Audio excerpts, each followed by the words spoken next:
Now that you have a strong definition of what civil disobedience is, you're going to continue working with your independent research skills to find a historical example of it from the progressive period, the progressive era, which is what we've been looking at the last 2 weeks.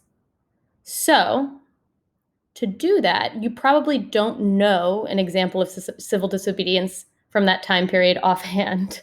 So, you're going to have 2 steps. Your first step is really going to be to just identify one using research. And then once you've identified one, you have a name or you have a group, you are going to describe it in brief. Just who participated, what happened, when did it happen, where was it, and why were they protesting?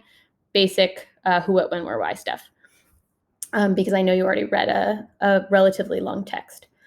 So if I want to find some examples of civil disobedience during that time period,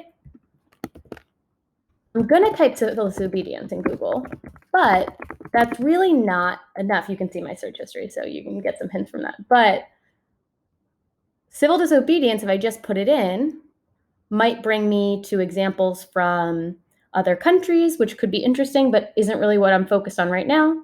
Could bring me modern examples of when people have broken laws to as a form of making social change. So I really want to either add the name of the time period, the progressive era, or a group that I think may have participated in it that I could use. So think about what we have done. The muckrakers probably didn't engage in that much civil disobedience, at least as far as we know. That didn't come up in your research. But the other 2 things we looked at this week, the labor movement and the suffrage movement, both of those are strong contenders for groups, or at least people within those groups, may have engaged in civil disobedience. And those are pretty specific, so I may be even more likely to get a result if I say civil disobedience, suffrage movement in the United States, or civil disobedience, labor movement in the United States. However, if I look at this search, that could look good at first.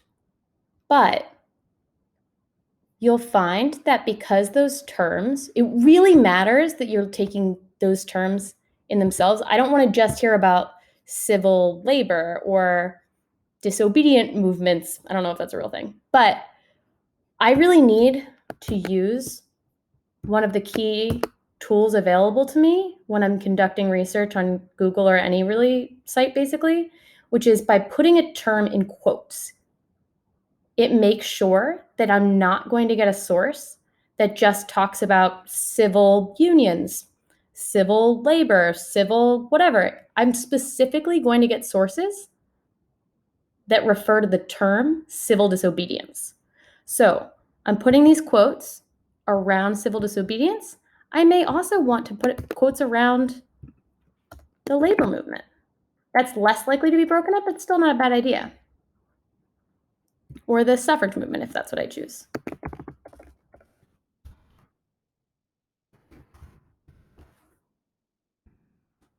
Or women's suffrage, right?